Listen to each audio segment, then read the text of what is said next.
Hello friends, स्वागत है आपका माय हिमाचल न्यूज में।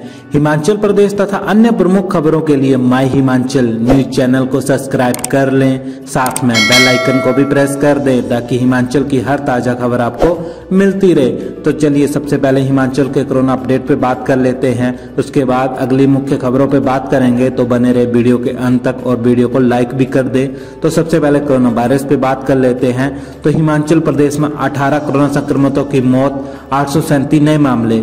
नेरचौक मेडिकल कॉलेज में 5 लोगों की कोरोना संक्रमण से मौत हो गई है।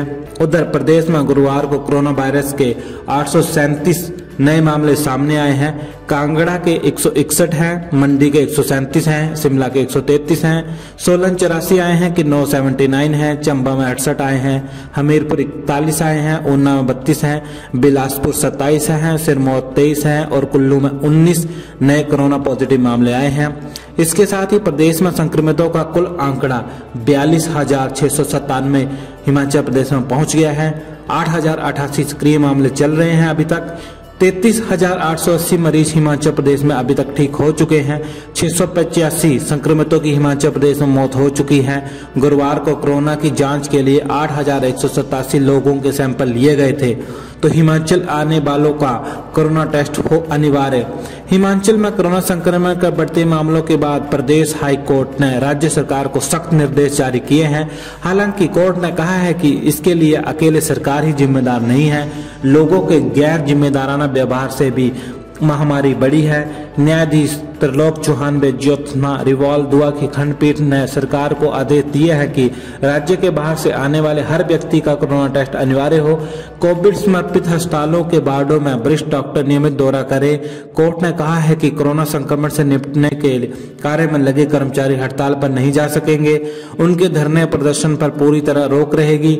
यदि उन्हें कोई शिकायत है तो वे कोर्ट मित्र के माध्यम से कोर्ट को बता सकेंगे। उन्हें वित्तीय लाभ देने में बेहतर खान-पान की व्यवस्था राज्य सरकार को करनी होगी। आउटसोर्स पर लगे तृतीय व चतुर्थ श्रेणी कर्मियों को भी कोरोना की में सेवाएं देने के लिए अतिरिक्त वित्तीय लाभ दिए जाएं। इसके बावजूद कोई कर्मचारी धरने पर जाता है तो सरकार उसकी सेवाएं बर्खास्त करे। उसके खिलाफ कोर्ट की अवमानना का मुकदमा भी चलेगा। कोई कंपनी ऐसा करती है तो उसके लिए करार को रद्द किया जाए। राज्य सरकार ने अपने कर्मचारी के कार्यालय आने व जाने के समय में बदलाव करे। सड़क से लेकर कार्यालय के गेट में भीड़ कम हो, इसलिए कुछ कर्मचारी को सुबह 9:30 बजे तो कुछ को 10 बजे बुलाया जाए। उनकी छुट्टी का समय शाम 4:30 बजे और 5 बजे निश्चित हो। सरकार ने जिन कर्मियों को 800 पर भरने की बात कही है उनकी भर्ती 5 दिसंबर तक पूरी की जाए। इस मामले की अगली सुनवाई 10 सितंबर को होगी। प्रदेश के सभी सरकारी स्कूलों में शुरू करेंगे कक्षाएं। हिमाचल के सभी सरकारी स्कूलों में प्री प्राइमरी कक्षाएं शुरू की जाएंगी। वीरवार को सचिवालय में समग्र शिक्षा अभियान की समीक्षा बैठक में शिक्षा मंत्री गोविंद सिंह ठाकुर ने ये जानकारी दी है। कहा है कि सरल भाषा में नर्सरी केजी के बच्चों के लिए पाठ्यक्रम तैयार किया जाएगा। अगले साल से 6ठी कक्षा से विद्यार्थियों को व्यावसायिक शिक्षा देने का प्रयास किया जाएगा। कोरोना संकट में विद्यार्थियों की शैक्षणिक गतिविधियां बाधित न हो, इस दिशा में कई प्रयास किए हैं। अध्यापकों ने बच्चों को ऑनलाइन शैक्षणिक सामग्री से जोड़ने की अहम भूमिका निभाई है।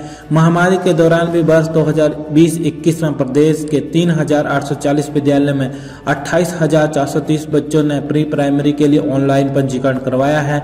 उन्होंने कहा है कि भविष्य में प्रदेश के लगभग सभी स्कूलों में प्री प्राइमरी कक्षाएं शुरू करने के प्रयास किए जाएंगे। नए शैक्षणिक स्तर में प्री प्राइमरी स्कूलों में बच्चों का पंजीकरण बढ़ाने का प्रयास किया जाएगा। मंत्री ने अधिकारियों को निर्देश दिए हैं कि वे सभी जिलों में 3 से 4 वर्ष के बच्चों की पहचान कर उन्हें सूचीबद्ध करें। प्री प्राइमरी के विद्यार्थियों के लिए नई शिक्षा नीति के तहत पाठ्यक्रम तैयार किया जाएगा। बच्चों को सरल भाषा में शिक्षा दी जाएगी। प्रदेश में 9वीं से 12वीं कक्षा के विद्यार्थियों को व्यावसायिक शिक्षा दी जा रही है। नई शिक्षा नीति में व्यावसायिक शिक्षा पर विशेष बल दिया जाएगा। अरे ये क्या हुआ, डीसी ऑफिस से सैनिटाइजर ही उड़ा ले गए चोर। कोरोना काल में सैनिटाइजर की बढ़ती मांग को देखते हुए चोरों ने अब इसकी चोरी करनी शुरू कर दी है। ऐसा ही मामला जिला के सबसे सुरक्षित माने जाने वाले जिलाधीश कार्यालय सोलन में पेश आया है।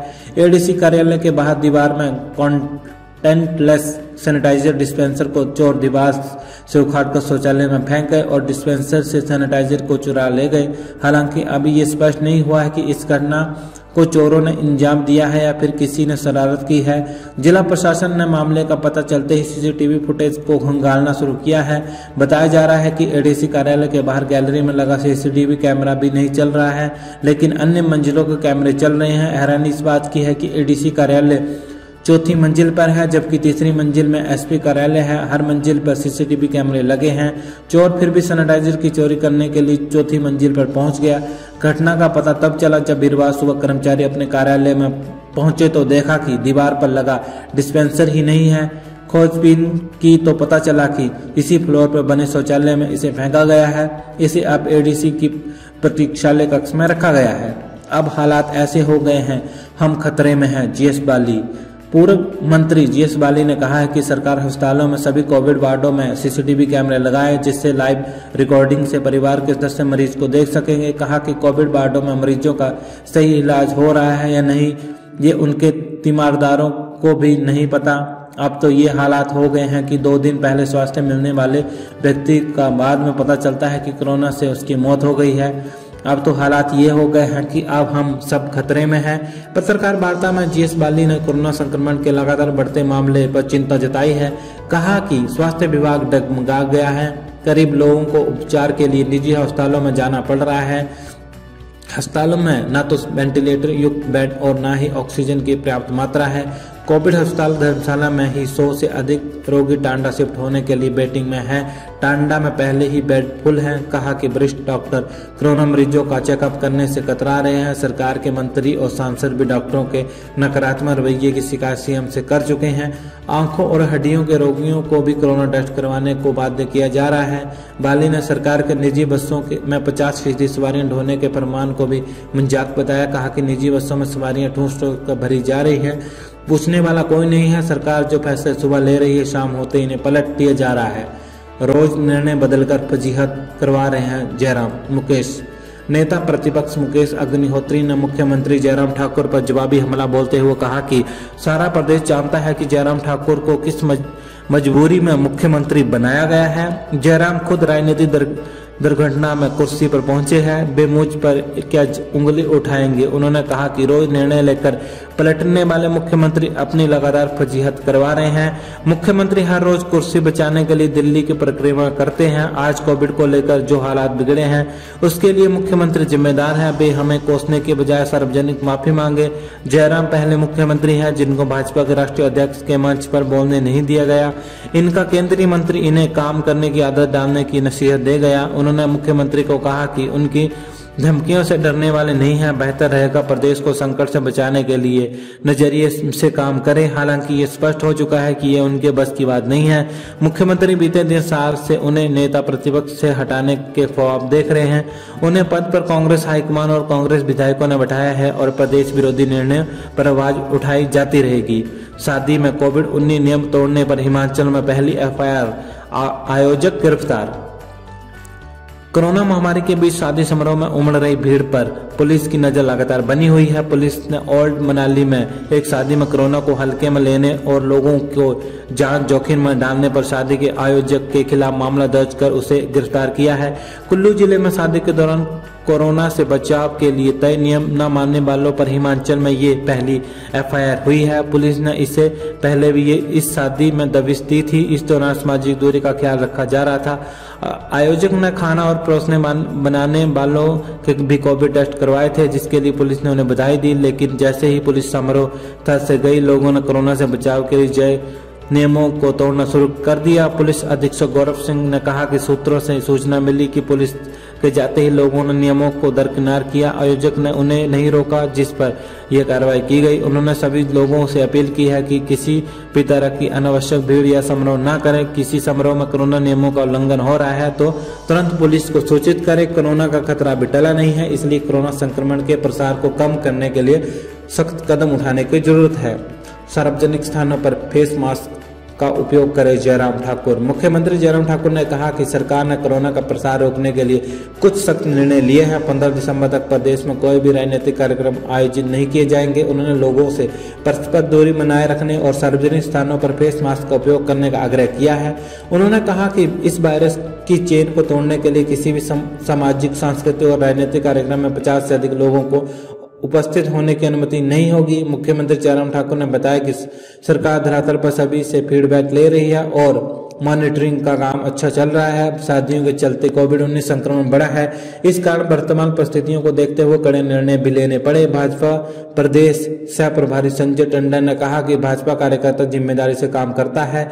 जब देश में लॉकडाउन लगा तो कांग्रेस पूरी तरह से लॉकडाउन हो गई और काम नहीं कर पाई। हिमाचल में इलेक्ट्रिक बसों की यूनिट लगाएंगी दुबई की 2 कंपनियां, 10,000 को मिलेगा रोजगार। दुबई की 2 कंपनी ग्लोबल ड्रीम और क्रेंस मिलकर हिमाचल में इलेक्ट्रिक बसों की असेंबली की यूनिट लगाएगी। धर्मशाला में हुई ग्लोबल इन्वेस्टर मीट में दोनों कंपनी ने सरकार के साथ MOU साइन किया था। प्लांट 3,000 करोड़ से स्थापित होगा और इसमें प्रदेश के करीब 10,000 लोगों को रोजगार मिलेगा। इससे हिमाचल हर साल करोड़ों रुपए का कार्बन क्रेडिट भी हासिल कर पाएगा। कंपनी HRTC के साथ साथ देश के अन्य राज्यों को भी इलेक्ट्रिक बसें सप्लाई करेगी। यूनिट स्थापित करने के लिए नालागढ़ या कालाम में करीब 200 एकड़ जमीन तलाश की जा रही है। सरकार ने कंपनी के प्रतिनिधियों को भरोसा दिलाया है कि कंपनी को उत्पादन शुरू करने के लिए विभिन्न विभागों से तत्काल अनापत्ति प्रमाण पत्र मिल जाएंगे। प्रोजेक्ट को सिंगल विंडो के तहत स्वीकृति प्रदान कर दी जाएगी। कंपनी प्रतिनिधियों ने मुख्यमंत्री जयराम ठाकुर से भी मुलाकात की है और उनको ये प्रोजेक्ट अतिशीघ्र आरंभ करने का विश्वास दिलाया है। ग्लोबल ड्रीम्स कंपनी के चेयरमैन RK मुंजाल ने बताया कि इलेक्ट्रिक बसों की आपूर्ति हिमाचल पथ परिवहन निगम और देश के अन्य राज्यों को भी की जाएगी। अभी तक कंपनी की देश के किसी भी क्षेत्र में यूनिट नहीं है। हिमाचल पहला राज्य होगा जहां ये यूनिट लगेगी। तो फ्रेंड्स, वीडियो को लाइक कर दीजिएगा, चैनल को सब्सक्राइब कर दीजिएगा, उसके साथ लगी बेल आइकन को भी दबा दीजिएगा ताकि हिमाचल की हर ताजा खबरें आपको मिलती रहें। जय हिंद, जय हिमाचल।